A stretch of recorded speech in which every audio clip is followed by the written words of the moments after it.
Olá, meus amores. Sejam bem-vindos, à nossa primeira aula de ciências do 7º ano. Isso.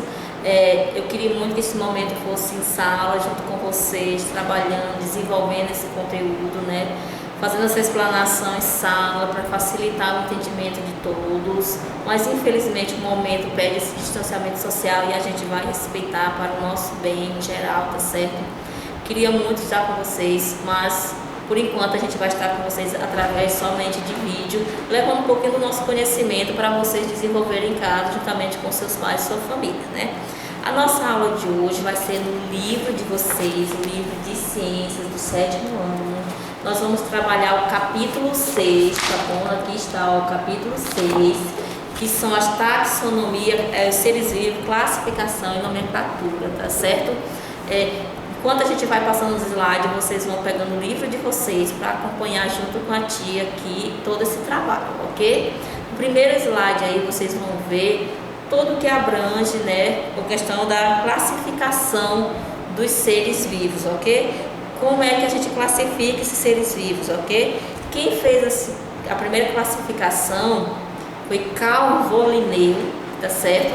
Ele foi quem fez essa classificação no geral, ele utilizou a partir de observações de semelhança entre os seres vivos, os seres vivos, Esse grande cientista criou critérios de classificação, agrupou os animais, por exemplo, de acordo com as semelhanças na estrutura corporal das plantas.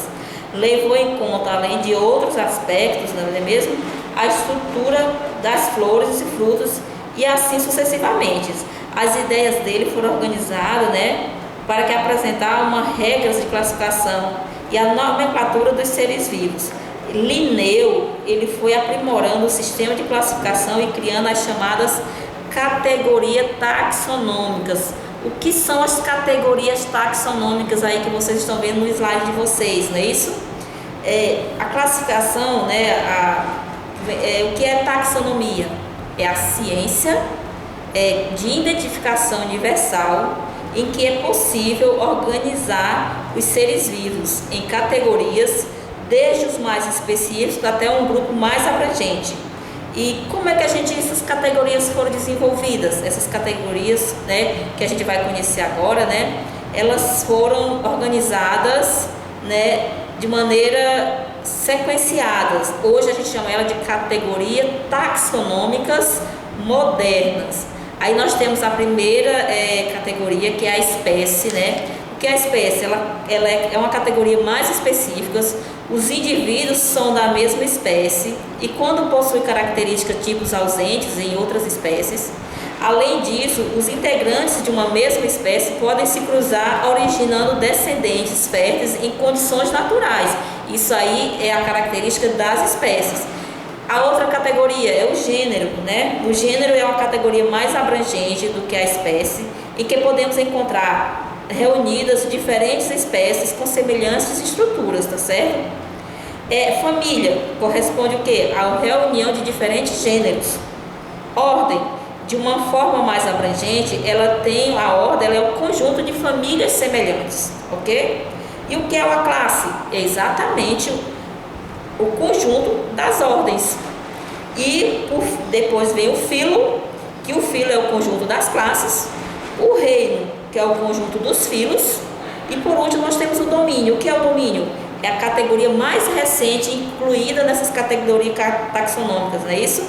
Ela é mais ampla, ela corresponde ao conjunto de todos os reinos reunidos.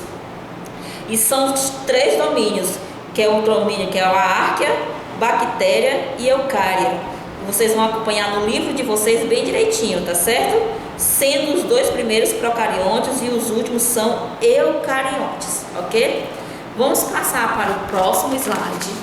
No próximo slide, nós vamos trabalhar um pouquinho sobre os reinos. Quem são os reinos, Para poder a gente chegar à definição das categorias taxonômicas, a gente também tem que passar pelos reinos. Nós temos 5 reinos: o reino Monera, o reino Protista, o reino Fungi, o reino Plantae e o reino Animal.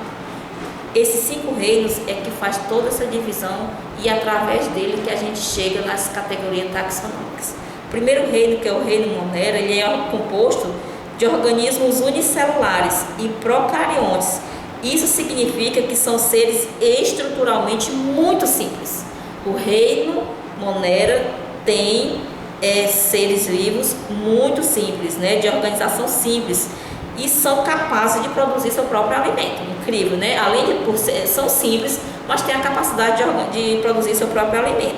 Nesse reino a gente vai encontrar principalmente o domínio bactéria, né? Enquanto esse último pertence ao domínio árquea, nós temos as bactérias e as arqueobactérias como exemplo do reino Monera, tá certo? Próximo reino é o reino protista. No reino protista, né, composto por seres unicelulares e eucariontes, ok? Eucariontes que tem mais, os eucariontes são aqueles que têm a delimitação do núcleo na célula, ok? Algumas dessas espécies são capazes de produzir seu próprio alimento, enquanto outras não são, ok? Nessa categoria, nós encontramos os protozoários e as algas unicelulares, dentro do reino dos protistas. Próximo reino, o reino fúngio. Acho que você já sabe de a quem pertence o reino fúngio, não é isso? O reino fúngio ele é composto tanto de seres unicelulares, aqueles seres que só possuem uma célula, quanto os pluricelulares, que são aqueles seres que têm mais de uma célula.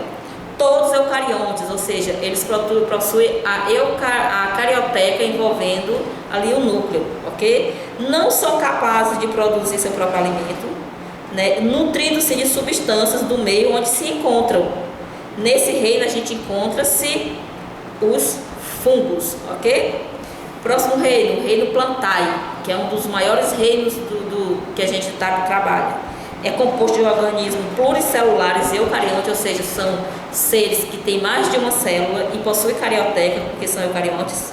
São estruturalmente bem mais complexos, né, que os outros, possuem órgãos e tecidos e são capazes de produzir seu próprio alimento. O reino plantae, ele é um reino fenomenal no meu ver, certo? Nesse reino a gente encontra todos os vegetais que a gente pode observar. E por último, e também muito importante, nós temos o reino animalia, que é o reino que nós seres humanos estamos inseridos, ok? Também composto por organismos pluricelulares e eucariontes, que somos nós, tá certo? Assim como a especialização de tecidos e órgãos, nós não somos capazes, nós animais não somos capazes de produzir o nosso alimento, né? A gente se alimenta de outros seres vivos. E nesse reino, né, que é o reino animalia, encontra-se todos os animais. Vai depender da nossa classificação taxonômica para a gente definir em qual categoria nós estamos mais, tá certo?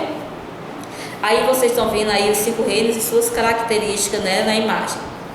E passando para o próximo slide, a gente vai ver aí no próximo slide que vocês estão vendo, né, a nomenclatura dos seres. Por que que a gente tem essa nomenclatura? Como é que a gente desenvolve o nome de um determinado ser vivo, né? A gente tem o nome científico e o que a gente chama de nome vulgar. Como é que é constituído esse nome científico, né? Aí no slide vocês estão vendo, né, que o nome científico dos seres vivos ele é composto por 2 palavras, isso se chama binomial, ou seja, o ser vivo ele tem 2 nomes, né, que é o nome científico, e o nome vulgar, que é o nome que a gente conhece.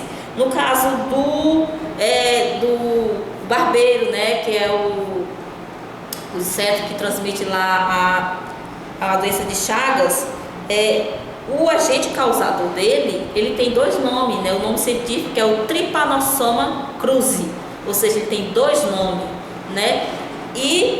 Mas o nome vulgar a gente chama de barbeiro. Já o outro aí que nós temos é o Equus caballus.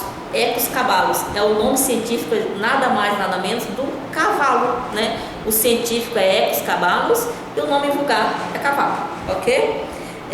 Mas para que aconteça isso daí, mas para que aconteça esta denominação binomial, a gente precisa seguir algumas regras básicas, né, que são estipuladas, né, pelas organizações que trabalham dentro dessa nomenclatura.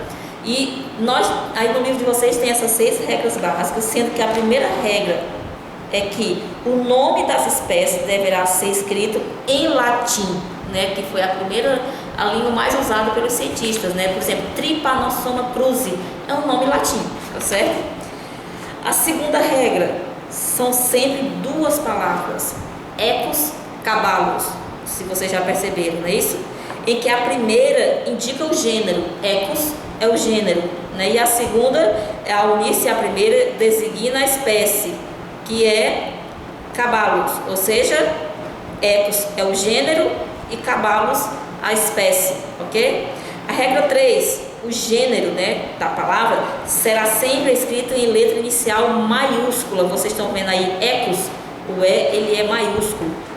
A quarta regra, a segunda palavra será sempre escrita com letra inicial minúscula. Vocês estão vendo aí, cabalos começa com letra C minúscula. E não apenas pela segunda, portanto a espécie não é cabalos, e sim ecos cabalos, ok?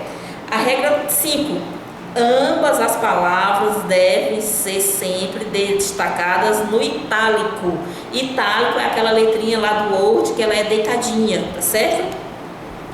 E a regra 6, caso o nome da espécie, segunda palavra, homenageie alguém, ele poderá ser no maiúsculo. Por exemplo, o Trypanosoma cruzi, vocês estão vendo que o T é maiúsculo e o C também é maiúsculo. Por quê? Porque o cruzi é em homenagem à pessoa que descobriu esse parasita, ok? No mais, agradeço demais a presença de vocês aqui virtualmente. Acompanhe a tarefa está aí na página seguinte, né, que é na página 85 e 87 do livro. Na próxima aula a gente vai deixar essa tarefa resolvida para poder, mas não espere só pela resolução dessa tarefa não, viu? Resolva em casa, tente resolver sozinho. Na próxima aula a gente corrige junto aqui pelos vídeos, ok? Obrigado e até a nossa próxima aula de ciências. Obrigada.